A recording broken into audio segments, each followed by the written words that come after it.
Hi guys, my name is Holly and I'm an artist. I've been working a lot lately on lino cup prints, so I decided to take a little break from that and do something fun. I got out my sketchbook and wanted to work with my inks, but I was running low on some of my Dr. P.H. Martin inks that I've had for a long time. I bought another set, which is a complimentary set. The original set I had was set 1. This one's set 2, and it seems to have more bright colors in it, more warm colors. So I got the set, and I decided to do some swatches first, like usual.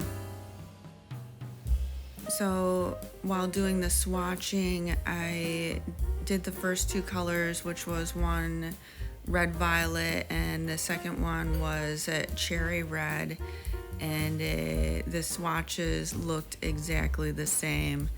I don't know if there was a mistake and they put the same color in the 2 different bottles, but they look a little bit different in the bottle, but on the paper they look exactly the same. I can't tell the difference.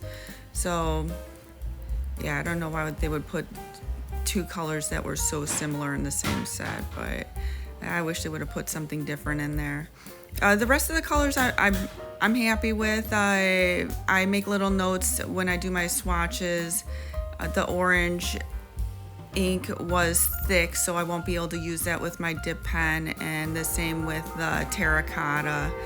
So I make those notes for future reference. And then I swatched my Dr. P.H. Martin Bombay set, the first set, on the other side, just so I can compare. Some of the reds look similar to those red violet and cherry red, but it's okay. I use a lot of reds in my paintings. They'll all end up getting used. I haven't used a dip pen in quite a while. I had this little set of Detler dip pen nibs, and it looks like I lost the holder for it. So luckily I was going through my old art supplies recently, and I had this old speedball set of a calligraphy set, and I just took the holder out of that one, and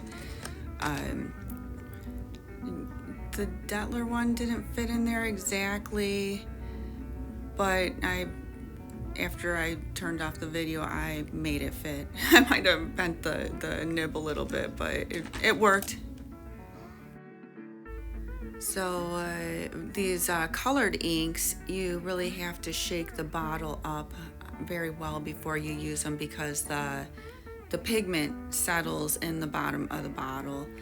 So I would shake up the bottles of pigment, and there would be like bubbles, a lot of bubbles in the glass, and I had a hard time getting my dip pen in the glass without getting the whole nib and part of the holder just ink all over it. So I found if you blow in the bottle with the bubbles, like, it will gently, because I did blow on it hard at first and I got ink all over my face, so don't do that.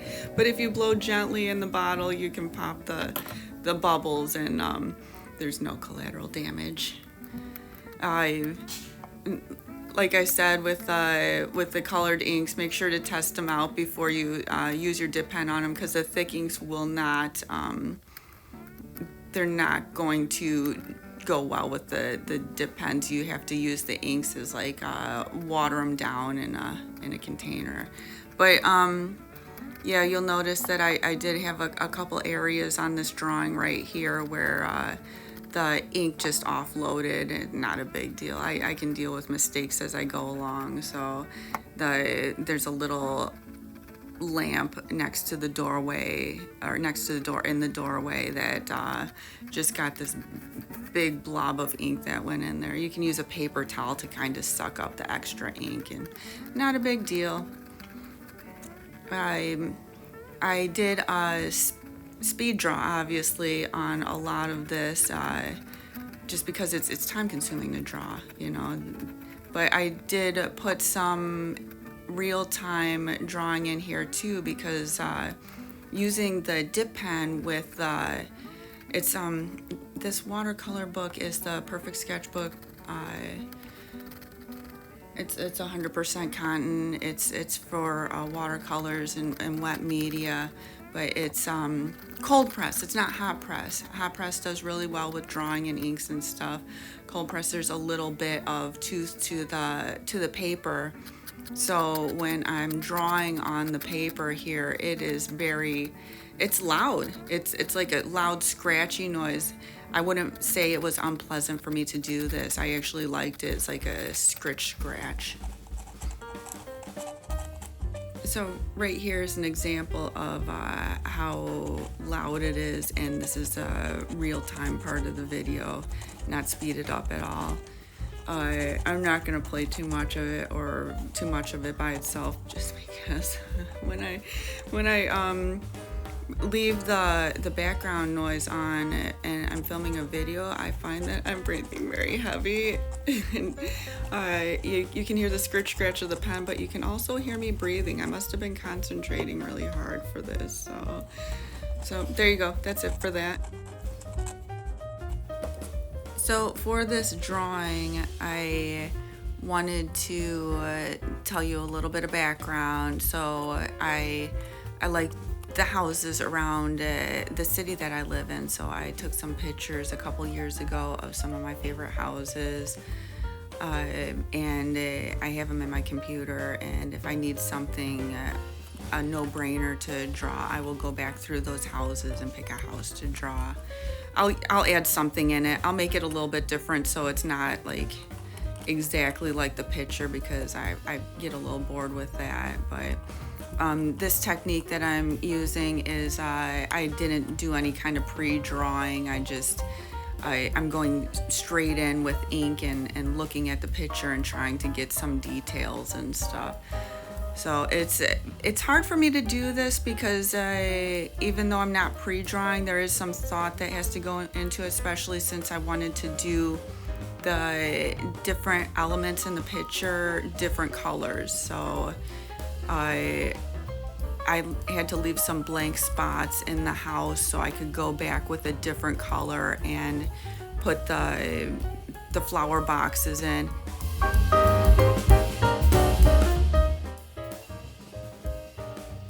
So after I got most of the line work done on the bottom of the image of the illustration, I wanted to go in and just put like a couple layers of color down just so I could see how it looked all together and know what colors I wanted to use on the top part of the illustration. So when I paint with the inks, I don't use a regular porcelain palette because this specific ink is waterproof, and which I love about it, but you can't really get it out of your palette once you put it in there.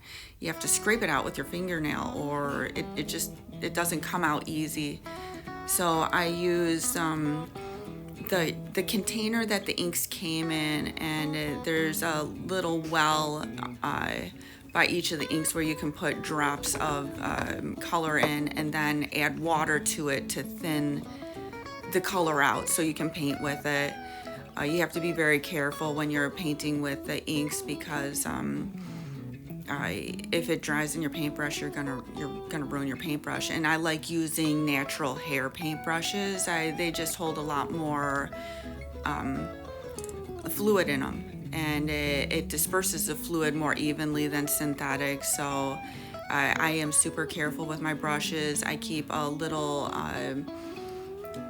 cake of brush soap right next to me while I'm painting, so as soon as I'm done with that color, I don't leave my brush out or in the water. I rub it around in the soap cake so that the color comes out right away.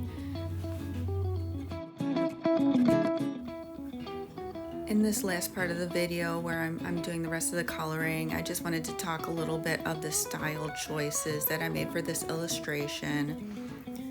I wanted to give it a graphic novel look. I do really like graphic novels. I like the different illustration types in graphic novels, and I just wanted to give it that feel to this illustration. I wanted a stark contrast between the white background and the actual image. I wanted to keep the colors analogous. I wanted to not go crazy with blending. I kept it kind of flat. I only added a little bit of shadow on the house and on the praying mantis and the I don't know, flowering plant in the back. And I wanted to try something a little bit different just because I don't have a regular style that I like to work in. I really like to mix it up just to keep it interesting for myself. And I am happy with the way it turned out. I will probably work a little bit more in this style, but I also got to go back to working on my lino prints. So thank you for joining me, and I will see you in the next video.